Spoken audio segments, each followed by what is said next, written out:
ತಮ್ಮ ಅನುಭವವನ್ನು ನಮ್ಮ ಮುಂದೆ ಹಂಚಿಕೊಳ್ಳಲಿಕ್ಕಿದ್ದಾರೆ. ಆಚಾರ್ಯ ಶ್ರೀಶಂಕರ ಆಳುವಂಥ ಪೌರಾಣಿಕ ಚಲನಚಿತ್ರದಲ್ಲಿ ನನಗೆ ಭಾಗವಹಿಸಲು ಅವಕಾಶ ಸಿಕ್ಕು. ಆ ಒಂದು ಅದ್ಭುತವಾದಂಥ ಚಲನಚಿತ್ರ ಇವತ್ತು ಕೂಡ ಹೆಚ್ಚು ಕಮ್ಮಿ 35 ದಿವಸಗಳಿಂದ ಚಲನಚಿತ್ರದ ಮಂದಿರಗಳಲ್ಲಿ ಹೌಸ್ಫುಲ್ ಆಗಿ ಪ್ರದರ್ಶನಗೊಳ್ಳುತ್ತಾ ಇದೆ. ಇಂಥ ಚಿತ್ರದಲ್ಲಿ ನನಗೊಂದು ಶಂಕರಾಚಾರ್ಯರಂಥ ಮೇರು ವ್ಯಕ್ತಿಗಳ ಒಂದು ಪಾತ್ರದಲ್ಲಿ ಅಭಿನಯಿಸಲಿಕ್ಕೆ ಅವಕಾಶ ಸಿಕ್ಕಿದ್ದು ಶ್ರೀ ಲಕ್ಷ್ಮೀ ನರಸಿಂಹನ ಅನುಗ್ರಹ ಅಂತ ನಾನು ಭಾವಿಸ್ತೇನೆ. ಈ ಚಲನಚಿತ್ರವನ್ನು ಪ್ರಾರಂಭ ಮಾಡುವ ಹಂತದಲ್ಲಿ ಡೈರೆಕ್ಟರ್ ಹತ್ರ ಕೇಳ್ಕೊಂಡ್ರು ನೀವು ಮಾಡಬೇಕು ಅಂತ. ಯಾಕೆಂದರೆ ನನ್ನ ಮುಖ ಮತ್ತು ನನ್ನ ವೃತ್ತಿ ಅವರಿಗೆ ಚಲನಚಿತ್ರಕ್ಕೆ ತುಂಬ ಉಪಯೋಗ ಆಗತ್ತೆ ಅಂತ ಹೇಳಿ ಅವರು ಬಂದು ಹೇಳಿದಾಗ ನಾನು ಹೋಗಲಿಕ್ಕೆ ಹೇಗೆ ಹೋಗೋದು ನಮಗೆ ಗೊತ್ತಿಲ್ಲದ ಒಂದು ಹೊಸ ವಿಷಯ ಅಂತೇಳಿ ನಾನು ಹೋಗಿರಲಿಲ್ಲಾಗಿತ್ತು.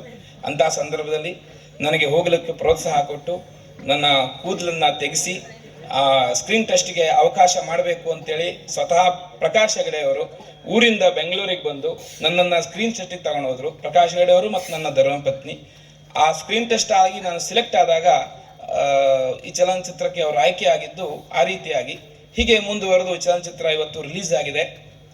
ಯಾರ್ಯಾರು ಬೆಂಗಳೂರಿನಲ್ಲಿದ್ದೀರಿ, ಯಾರ್ಯಾರಿಗೆ ಸಾಧ್ಯ ಇದೆಯೋ ಒಂದ್ಸತಿ ಹೋಗಿ ಆ ಪೌರಾಣಿಕ ಚಲನಚಿತ್ರವನ್ನು ನೋಡಿ ಆ ಶಂಕರಾಚಾರ್ಯರ ಮಹಿಮೆಯನ್ನು ತಿಳ್ಕೊಳ್ಳಿ ಅಂಥೇಳಿ ತಮ್ಮಲ್ಲಿ ಕೇಳ್ತೀನಿ.